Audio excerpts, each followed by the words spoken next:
تو کسی عالم کے پاس اس کو پڑھ لے، یا خود مطالعہ خود تو خیر نہیں کر سکتا، کسی عالم کے پاس پڑھ لے، تو اس کو سمجھنے کی کوشش کر۔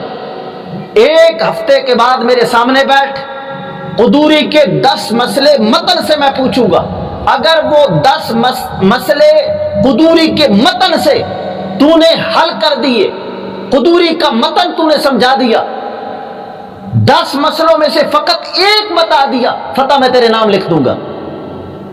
اور میں نے اس کو چیلنج دیا تھا، تو میرے سامنے آ، عربی کتاب کا ایک صفحہ میرے سامنے عبارت پڑھ، 50,000 روپیہ نقد انعام بھی دوں گا اور اپنی شکست بھی اپنے ہاتھوں سے لکھ کر دوں گا۔ باقی رہے یہ 3 مناظر جو نئے مناظر تیار ہو رہے ہیں، یوسف رضوی ٹوکا، عبدالحمید خانے والی اور منیر عباس، ان کے اندر مناظرے کی بالکل صلاحیت نہیں ہے، ان کے لیے بہت سستا پیکج ناچیز دے رہا ہے۔ یہ تینوں فقط ناچیز کے سامنے آ کر بیٹھے اور فقط عربی کا ایک صفحہ عبارت پڑھیں، ناچیز 50,000 روپیہ نقد انعام بھی پیش کرے گا اور اپنی شکست اپنے ہاتھوں سے لکھ کر دے گا۔ لیکن مجھے پتا ہے نہ خنجر اٹھے گا نہ تلوار ان سے، یہ بازو میرے آزمائے ہوئے ہیں، یہ مرتے مر سکتے ہیں لیکن ناچیز کے سامنے ایک عربی کا صفحہ تک نہیں پڑھ سکتے۔ جن کو عربی پڑھنا نہیں آتی یہ مناظرے کریں گے، یہ فقط سستی شہرت چاہتے ہیں، ان کے ساتھ ہمارا کوئی کلام نہیں ہے۔ اگر کوئی عالم ناچیز کے ساتھ اس مسئلہ پر کلام کرنا چاہے، ناچیز ہر وقت حاضر ہے، انشاءاللہ العزیز دلائل کے ساتھ اپنے اس موقف کو ثابت کرے گا۔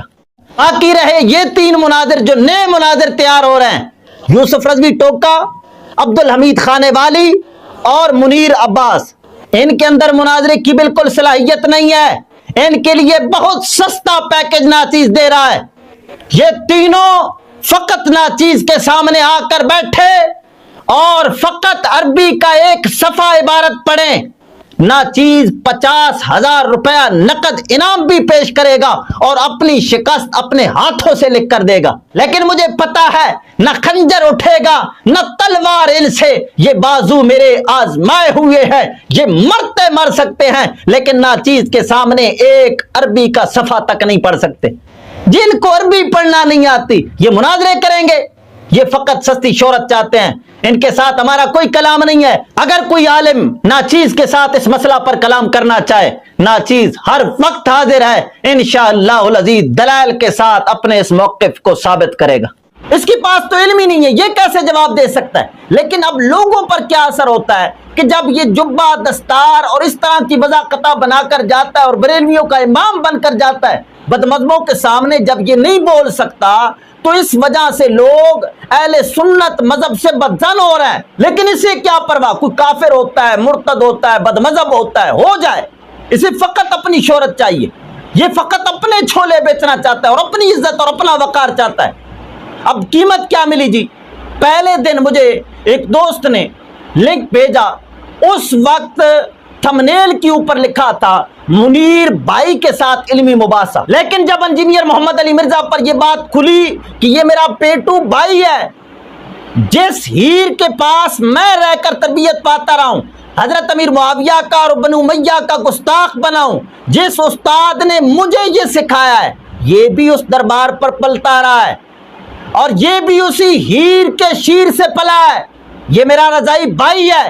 اس وقت اس نے دوبارہ لکھا اپنے تھمنیل پر مفتی منیر چشتی حفظہ اللہ تعالی۔ اب دیکھیں یہ انجینئر محمد علی مرزا جو صحابہ کرام کے خلاف تبرئے کرتا ہے، پیر مہر علی شاہ سرکار کو مشرک کہتا ہے، امام احمد رضا کو مشرک کہتا ہے، لیکن اس کو مفتی بھی کہہ رہا ہے حفظہ اللہ تعالی، اللہ تعالیٰ اس کی حفاظت کرے، اس طرح کی دعائیں بھی دے رہا ہے۔ جس کی نظر میں خدا رسول کی وقت نہیں ہے، اس کی نظر میں منیر عباس کی وقت کیوں ہے؟ یہ انجینئر محمد علی مرزا خدا تعالیٰ کے خلاف بکواس کرتا ہے، انبیاء کے خلاف بکواس کرتا ہے، اور کتنے کلپوں کے اندر میں نے دیکھا کہ یہ حضور اکرم صلی اللہ تعالیٰ علیہ وسلم کے بارے میں کہتا ہے چھوکرا، حضور کو چھوکرا کہتا ہے، لیکن اس کو مفتی بھی کہہ رہا ہے، حفظہ اللہ تعالیٰ بھی کہہ رہا ہے، عزتیں دے رہا ہے۔ کیوں دے رہا ہے؟ کہ وہ جانتا ہے کہ ہم استاد بھائی ہیں اور پیر بھائی ہیں۔ مرزا کئی دفعہ اقرار کر چکا ہے کہ میں نے ساری کی ساری تربیت منیر عباس کے پیر سے پائی ہے، یہ سن لیں۔ اللہ ماشاءاللہ، یہ بھی پیر نصیر الدین صاحب کو تو اب سمجھ آئی نا، پیر نصیر الدین صاحب خود جن کی اولادیں ہیں ان کی تو ساری تعلیمات شرکی ہیں. یہ تو ان کو بیچ میں ایک سمجھ آ گئی نا, اور ان کو وہابی کہنا شروع کر دیا انہوں نے. حالانکہ پیری مریدی مزار پہ بیٹھے ہوئے سب کچھ, صرف انہوں نے ایک کتاب لکھی کہ مدد صرف اللہ سے مانگنی ہے, باقی پورا سسٹم ان کا وہی چل رہا تھا. ایک بات ہضم نہیں ہوئی ہے, کتابیں ان کے خلاف آئی ہیں کہ یہ کیکر کا درخت ہے جو ہمارے اہل سنت کے ہاں نکلا ہے جس کو کوئی پھل نہیں لگتا, اور کیا کیا نام ان کے رکھے. مجھے تو یہ بھی خطرہ زہر دے کے نہ مار دیا ہو, کیونکہ وہ بڑی چیپلی دنیا سے گئے ہیں, اتنی ان کی ایج بھی نہیں تھی, وہ آخری وقت میں کافی تنگ بھی تھے وہ اس حوالے سے, کیونکہ وہ ان کی اپنی گدی پہ بھی وہ 2 ڈویژنز ہو چکی بھی تھی. یہ روایتی سسٹم کے خلاف بولتے تھے. اور میری ان سے ملاقات بھی 2007 میں ہوئی ہے. میری ہدایت کا سبب بننے والے چند لوگوں میں سے ایک پیر نصیر الدین صاحب بھی ہیں رحمہ اللہ تعالی. اللہ تعالیٰ ان کی غلطیوں سے درگزر فرمائے. یہ ان کی کلاس کی 3 کتابیں ہیں. پیری مریدی کی شرعی حیثیت, الجواہر التوحیدیہ فی التعلیمات الغوثیہ, اور جس کے اندر انہوں نے یہ فتول غیب کی ساری وہ چیزیں دی ہیں, اور اعانت اور استعانت یعنی غیر اللہ سے مدد مانگنا, اس کی شرعی حیثیت. یہ 3 کتابیں اگر آپ کو موقع ملے, میں نے تو کافی ساری وہاں سے خرید کے فری بھی تقسیم کی تھی. کبھی آپ اسلام آباد آپ کا جانا ہو G11 میں, گولڈا شریف جائیں آپ, پیر نصیر الدین صاحب کی قبر پر تو ضرور جائیں, ٹھیک ہے. ایک مواحد آدمی تھا, ان کے لیے دعا کریں وہاں, اور وہاں جو بعض سٹال لگے ہوئے ہیں ادھر سے ان کی وہ آپ کو یہ کتابیں مل جائیں تو آپ وہ خریدیں ضرور. اب منیر عباس واپس آ کر خوشی منا رہا ہے کہ میں نے وہاں پر جا کر چشتی صاحب کے خلاف بکواسات کرائی. میں پوچھتا ہوں, وہاں پر تو خدا محفوظ نہیں ہے, وہاں پر تو انبیاء محفوظ نہیں ہے, صحابہ محفوظ نہیں ہے, اور حضور اکرم صلی اللہ تعالی علیہ وسلم کے بارے میں اس نے کئی دفعہ چھوکرا کا لفظ استعمال کیا ہے. اگر کوئی لفظ ہمارے متعلق کہہ دے تو کوئی بعید نہیں ہے, لیکن اس کی اپنی قابلیت دیکھیں. وہ کہہ رہا ہے اے منیر عباس, چشتی صاحب کو لوگ علماء کے حلقوں میں جانتے ہیں لیکن اہل علم کے حلقوں میں کوئی بھی نہیں جانتا. اور ہمارے ایک لاہور کے بڑے مشہور ناسبی مولوی صاحب ہیں مفتی فضل چشتی نام کے. یار وہ تو ناسبی بھی نہیں ہے, اس کے تو اسلام میں بھی شک ہے. وہ تو اتنی گالیاں نکالتا ہے, اس کی تو کوئی وقت ہی نہیں ہے کہ اس کی کوئی بات بھی کرے. ان کو کون جانتا ہے؟